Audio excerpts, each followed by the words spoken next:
안녕하십니까 여러분. 검찰이 이명박 전 대통령의 핵심 측근 3명의 집과 사무실을 전격 압수수색했습니다. 그 사람들이 국정원에서 특수활동비 5억여 원을 받았다는 진술을 확보했습니다. 박근혜 정권 당시 국정원이 청와대에 특활비를 상납한 것과 경로와 방식이 똑같습니다. 먼저 임현주 기자가 보도합니다. 서울중앙지검 특수부는 오늘 이명박 정부 당시 청와대 고위직을 지낸 이 전 대통령 최측근 인사들의 자택과 사무실을 전격 압수수색했습니다. 압수수색 대상은 이 전 대통령의 집사, 금고지기로 불린 김백준 전 총무기획관과 문고리 권력이었던 김희중 당시 부속실장, 민정 2비서관을 지낸 김진모 전 남부지검장입니다. 검찰은 이들이 국정원으로부터 특수활동비를 받은 사실을 확인했습니다.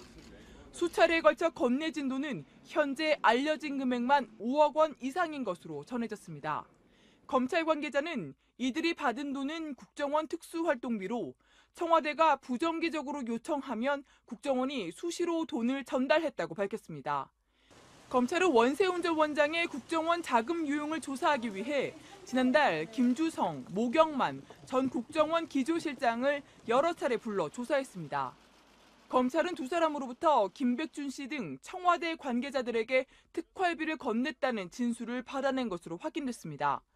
박근혜 정부 당시 국정원의 예산을 담당하는 이현수 전 기조실장이 특수활동비를 빼내 청와대에 건넸던 방식과 똑같습니다. 검찰은 특히 국정원 특활비를 받아 챙긴 김백준 씨 등이 이명박 대통령 재직 당시 청와대의 살림과 일정을 책임지던 최측근이라는 점에 주목하고 있습니다.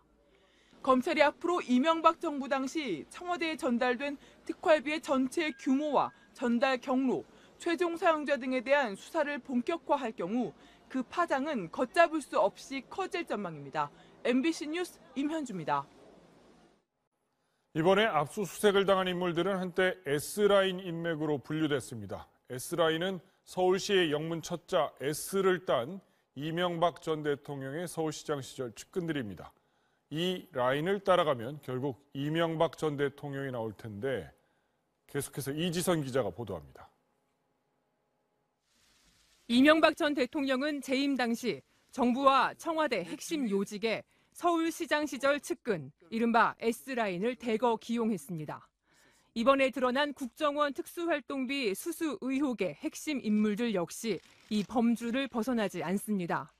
먼저 돈을 건넨 쪽 인물들을 보면 원세훈 전 국정원장은 이명박 서울시장 당시 행정 1 부시장을 지냈고 모경만 전 국정원 기조실장은 그 밑에 국장이었습니다.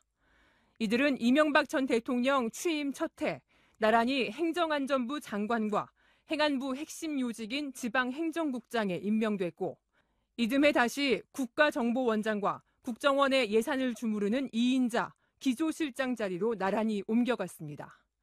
그리고 이들이 빼돌린 특활비는 청와대에 포진한 또 다른 S라인 인맥으로 전달됐습니다. MB 집사, MB 금고직이라 불리며 이 전 대통령의 복심으로 꼽히는 김백준 전 청와대 기획관은 이명박 서울시장 시절 서울메트로 감사 자리에 앉았다가 대통령 취임과 함께 청와대에 입성해 4년 동안 청와대 안살림을 챙겼고 김희중 전 부속실장도 서울시장 시절 수행팀장을 하다 청와대에 들어와서도 대통령 일정 등을 챙긴 최측근 인사입니다. 이번 검찰 수사의 칼끝이 결국 이명박 전 대통령을 향할 수밖에 없다는 분석이 나오는 이유입니다. 이에 대해 이명박 전 대통령 측은 청와대가 국정원 특활비를 가져다 쓴다는 생각은 해본 적도 없고 그런 시스템에 대해 알지도 못한다고 밝혔습니다. 또 현재 진행 중인 다스 비자금 수사 등 이 전 대통령을 향한 수사에 대해 정치적 의도가 깔린 검찰의 표적 수사라고 비난했습니다. MBC 뉴스 이지선입니다. 또 다른 수사, 다스 비자금 수사에서도 이명박 전 대통령이 관여한 정황이 조금씩 드러나고 있습니다. 어제 다스 본사를 압수수색한 검찰은 실소유주가 누군지를 밝히는데 단서가 될 만한 서류를 다수 확보했습니다. 압수수색 현장이 담긴 영상을 조국현 기자가 단독 입수했습니다. 다스의 경북 경주 본사에 대한 압수수색이 한창 진행 중이던 어제 저녁, 검찰 수사관들이 다스 공장 구석에 놓인 컨테이너에 문을 따고 들어가 그 안에 놓인 문서들을 뒤집니다. 이어 수사관 2명이 상자에 문서를 담아 차량으로 옮겨 싣습니다. 컨테이너가 위치한 곳은 다스 공장 부지의 가장 남쪽. 외주업체가 자재 창고로 사용하던 눈에 띄지 않는 곳에 놓여진 컨테이너 4개에 다스가 회사의 중요 서류를 은닉해왔던 겁니다. 검찰은 내부 사정을 잘 아는 전직 직원의 도움을 받아 건물과 사무실을 하나하나 뒤지던 중 서류가 대량으로 숨겨진 이곳을 발견했습니다. 이 서류 빼가 그게 컨테이너가 있었어. 그 서류가. 회장 서류, 임원 서류, 고위직 서류를 왜 침해한 거지? 다스 측은 어제 압수수색을 앞두고 회장 사무실의 팻말을 대기실로 바꿔놓는 기이한 행태를 보이기도 했습니다. 지난 2012년 내곡동 특검의 압수수색 당시에도 똑같은 행태로 임원실에 대한 압수수색을 피했다는 게 이 관계자의 증언입니다. 감사입소실을 운전기사로 바꾼 거는 이번에도 회장실을 또 대기실로 바꿨다는 거네요, 진짜. 이와 관련해 다스 측에 확인을 시도했지만 연락이 닿지 않았습니다. 특히 압수수색 과정에서 이명박 전 대통령의 이름이 쓰여진 영문 소개 책자도 발견된 것으로 확인됐습니다. 다스가 해외 업체와 합작 회사를 만들기 위해 제작한 책자였는데 검찰은 회사 관계자를 불러 여기에 이 전 대통령 이름이 기재된 이유를 추궁했던 것으로 전해졌습니다. 검사가 이걸 보고 여기 왜 이명박이 있냐고 계속 물어봤습니다. 검찰이 특검 지시로 120억 원의 비자금이 반환된 2008년 당시의 다스 내부 자료를 대거 확보함에 따라 비자금 실체와 다스 실소유주를 규명하기 위한 검찰의 수사가 급물살을 탈 것으로 보입니다. MBC 뉴스 조국현입니다. 네, 청와대와 정부가 이렇게 신중한 태도를 보이기는 했었지만 그동안 정부가 가상화폐 규제를 강화해온 것도 사실입니다. 거래 실명제도 도입했고요. 외국인이나 미성년자는 거래를 못하도록 했죠. 그래서 어제 법무부 장관 발언은 그런 규제의 연장선으로 보인 면도 있었지만 사실 실제 폐쇄가 가능한가 이 부분도 논란의 소지가 있습니다. 경제부 노경진 기자와 이야기 나눠보겠습니다. 노 기자, 오늘 정부에서 이런저런 회의가 계속 있었고요.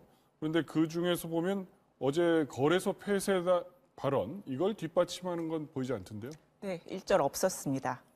오늘 그 MBC 취재진에게 경제부처의 한 고위 관료는 일단 그 해프닝이다 이런 표현을 썼고요. 네. 오늘 오전 나온 청와대의 반응도 일단 정부 부처의 조율된 입장은 아니라고 선을 그었죠. 네. 김동연 부총리도 오늘 회의를 마치고 기자들과 만난 자리에서 부처 간 협의가 필요한 사항이라고 말했습니다. 그 가상화폐 차관회의도 오늘 열렸는데요. 네. 여기에서도 법무부 장관 발언을 뒷받침하는 발언은 나오지 않았습니다. 근데 법무부 장관은 어제 특별법을 만들 수 있다 이런 얘기를 했는데 그게 법적으로 어떻게 가능해 보입니까? 어떻습니까?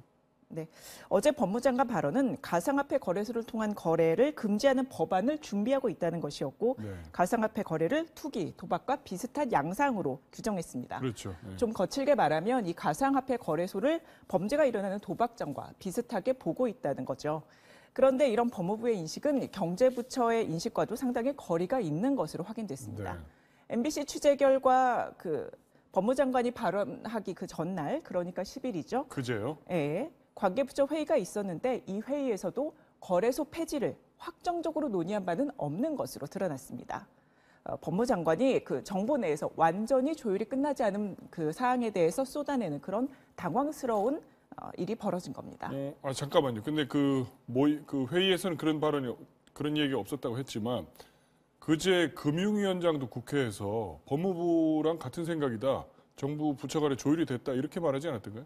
네, 이게 지금 정부가 가상화폐 문제에 대해 처해 있는 모순을 가장 잘 드러낸 풍경이라고 볼 수 있는데요. 네. 그 가상화폐는 현행법상 금융상품이 아닙니다. 화폐도 아니고요. 여기서 고민이 생깁니다.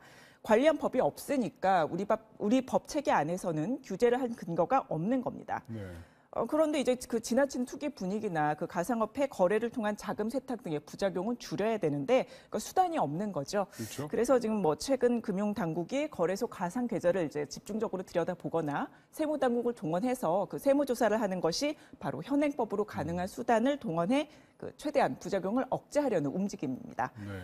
그런데 열기는 아시다시피 좀처럼 수그러들지 그렇죠. 않고 있지 네. 않습니까? 그래서 끝내 이제 부작용으로 인한 피해가 걷잡을 수 없이 커지면 정말 최후의 마지막 수단으로 거래소를 폐지할 수도 있다는 그 법무부의 그 법안이 그동안 회의 석상에서 거론이 되어왔던 겁니다.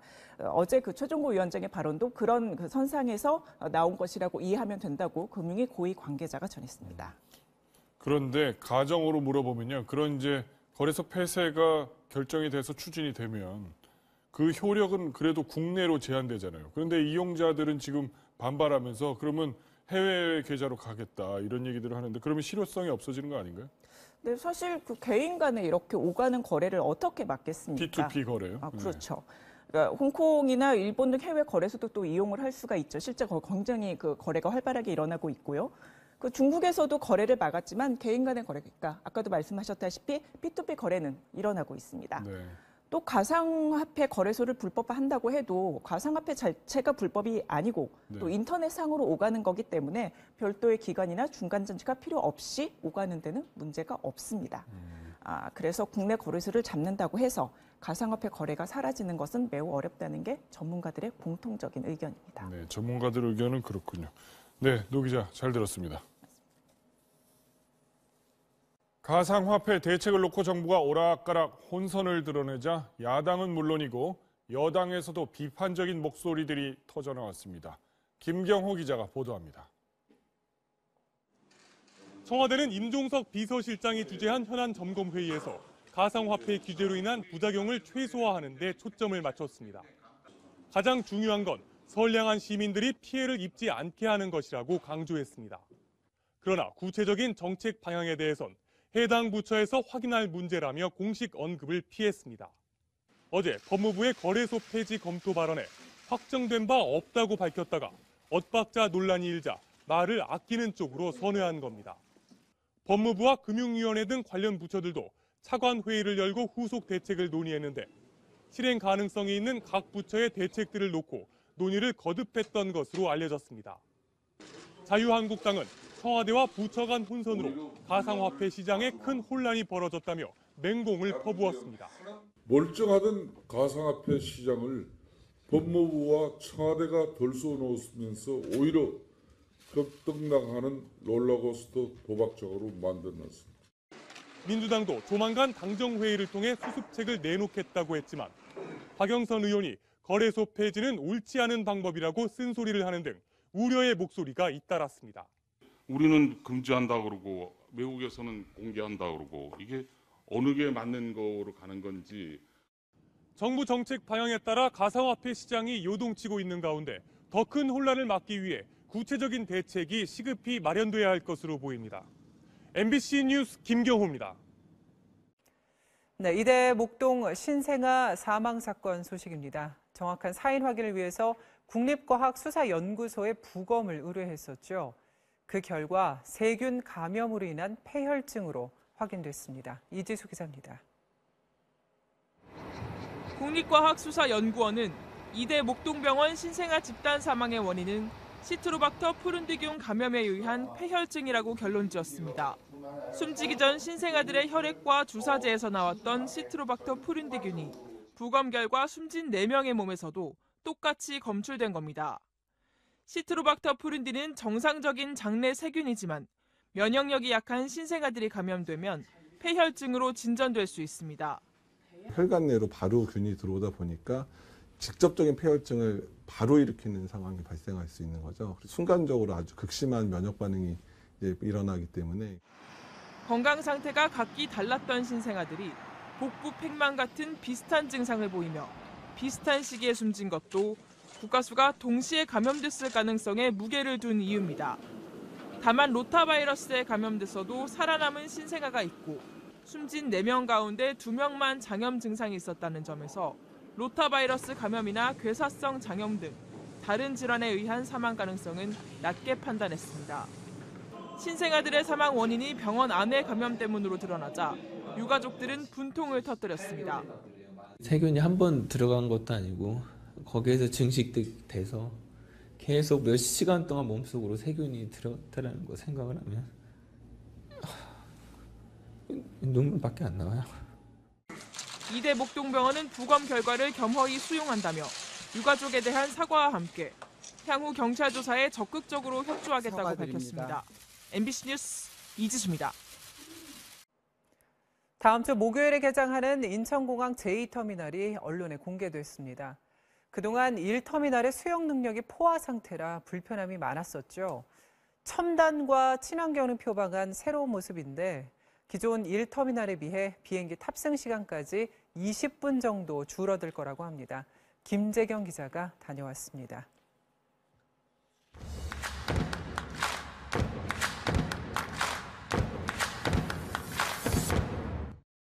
(1터미널에서) 직선 거리로 2.5km. 버스와 공항철도 KTX를 타면 도착까지 10분 안팎으로 더 걸립니다. 2터미널에 들어서자 먼저 보이는 건 탑승객이 직접 짐을 붙일 수 있는 자동 수화물 등록대. 1터미널보다 3배 정도 늘었는데 짐을 붙일 때부터 시간을 줄이겠다는 겁니다. 출국 심사장으로 이동하니 원형 검색기가 눈에 띕니다. 전신 스캔하는데 3초. 1터미널에서 사용하는 휴대용 금속 탐지기는 사라졌습니다. 기내 반입할 짐을 통과시키는 엑스레이 검색대도 자동화되고 더 커졌습니다.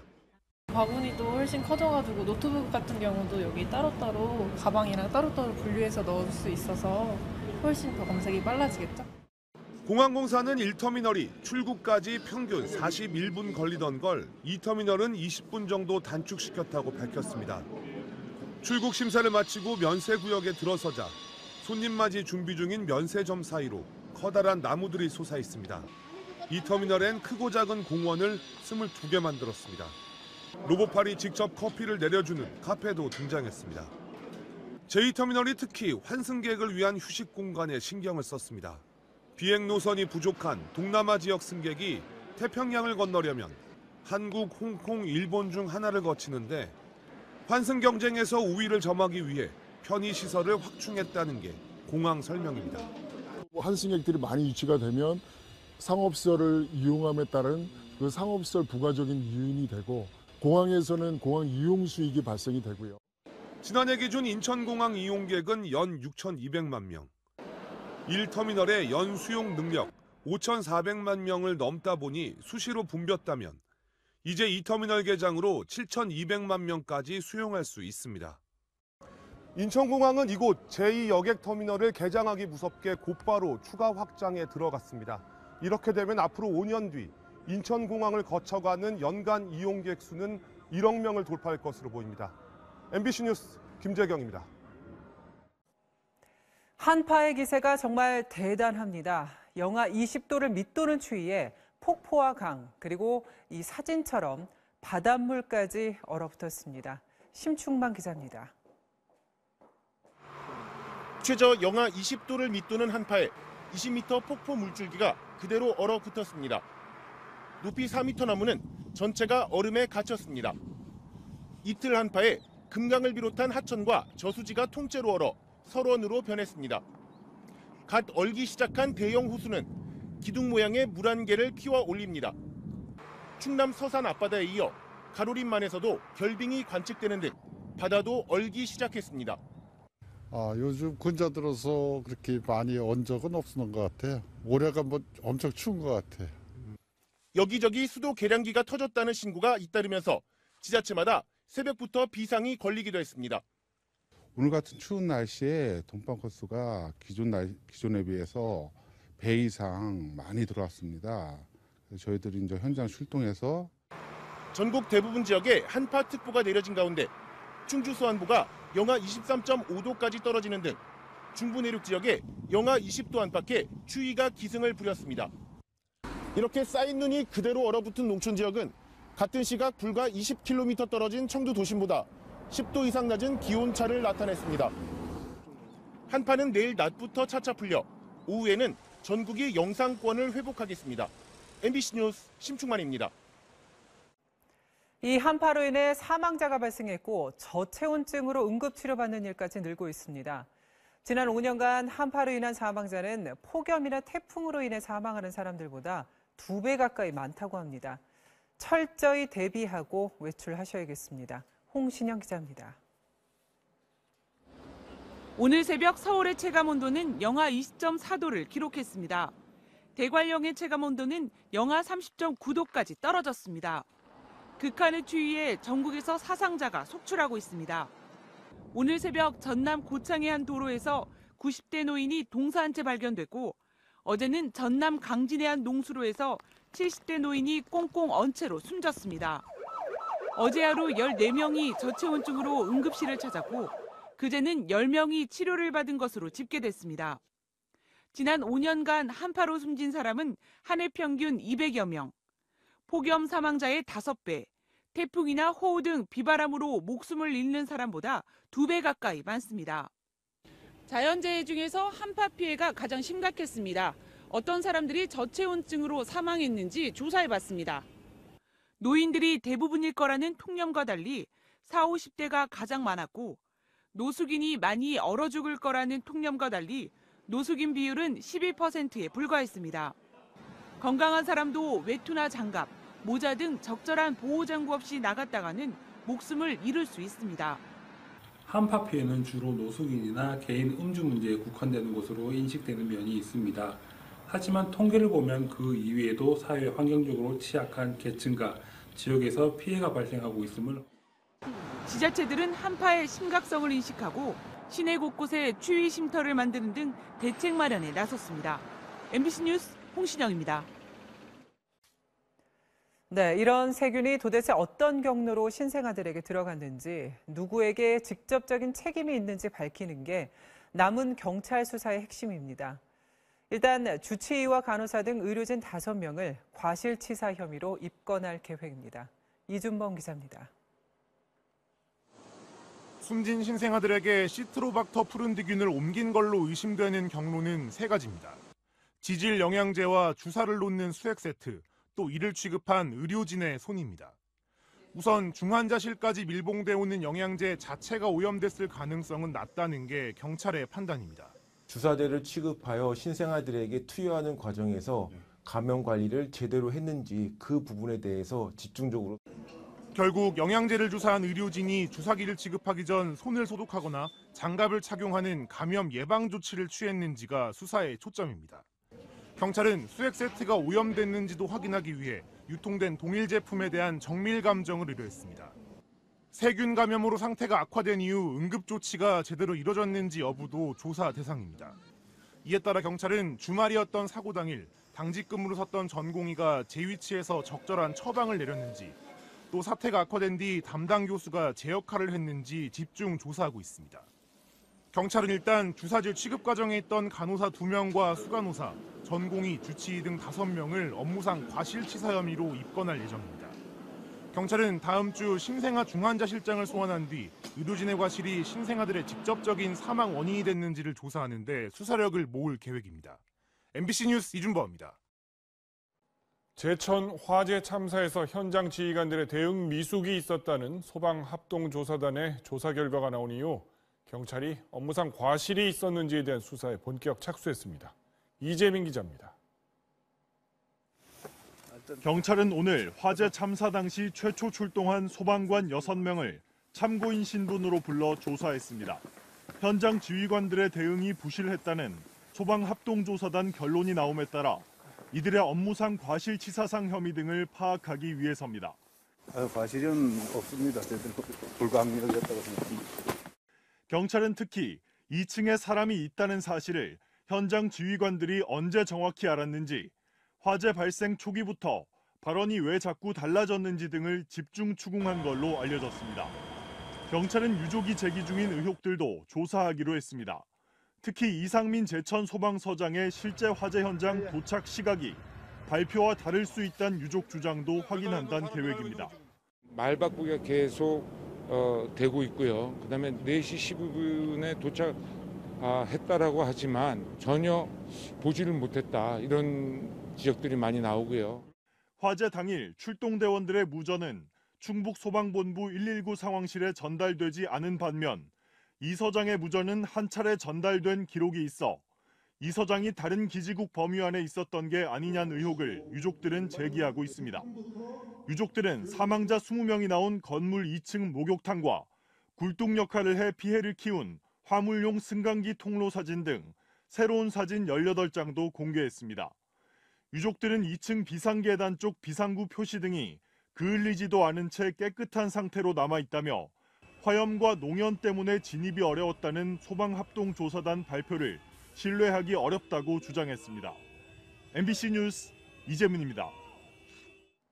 국민의당이 바른정당과 통합을 위한 전당대회 개최 등의 안건을 논의하기 위해서 연 당무위원회에서 합당에 반대하는 의원과 당직자들이 항의하면서 고성이 오가고 몸싸움이 벌어지는 소동이 벌어졌습니다. 통합 반대파는 민주적 절차 없이 당무위를 열어 합당을 강행하려 한다며 안철수 대표는 사퇴하라고 주장했습니다. 안철수 국민의당 대표는 인사말을 통해서 미래를 향한 담대한 변화를 위해 함께 서겠다며 대한민국의 정치를 바꾸고 역사를 만든다는 사명을 가져주길 바란다고 말했습니다. 우리나라 신용카드사들이 해외 가상화폐 거래소에 대한 카드 결제를 막기로 했습니다. 여신금융협회는 국내 신용카드사들과 함께 해외 가상화폐 거래소에서 국내 신용카드로 가상화폐를 구매할 수 없도록 신용 체크카드 거래를 중지하는 작업을 진행하고 있다고 밝혔습니다. 이대 목동병원 신생아 사망 사건의 부검 감정 결과를 국립과학수사연구원이 오늘 발표했습니다.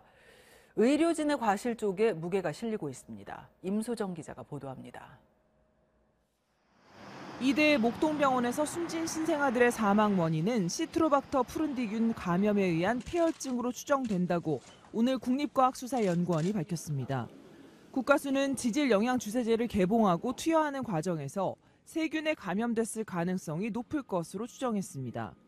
일단 숨진 신생아 4명의 채취 혈액에서 시트로박터 푸른디균이 검출됐고 병원이 신생아들에게 투여한 지질 영양 주사제에서도 동일한 세균이 검출됐다는 겁니다. 특히 신생아 4명 모두에게서 이례적으로 복부 팽만 등 동일한 증세가 나타난 점, 비슷한 시기에 사망에 이른 점 등으로 미뤄 같은 경로로 감염됐을 가능성을 크게 봤습니다. 국립과학수사연구원은 또 그동안 사망 원인 중 하나로 거론됐던 로타 바이러스나 괴사성 장염은 조사 결과 관련성이 낮은 것으로 드러났다고 덧붙였습니다. 로타 바이러스에 감염됐어도 생존한 신생아들이 있는 데다 부검 결과 숨진 신생아 4명 중 2명의 소대장에서만 장염이 국소적으로 발견됐다는 이유에서입니다.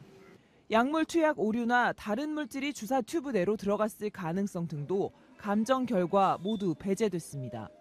이에 따라 경찰은 주사제 취급 과정에서 감염 관리를 제대로 하지 못한 혐의로 오는 16일 주치의 조모 교수를 피의자 신분으로 소환하는 한편 조 씨를 포함한 의료진 5명을 업무상 과실치사 혐의로 입건할 예정입니다. 이대 목동병원 측은 국립과학수사연구원의 결과 발표를 존중한다며 유가족 측에 사과의 말을 전했습니다.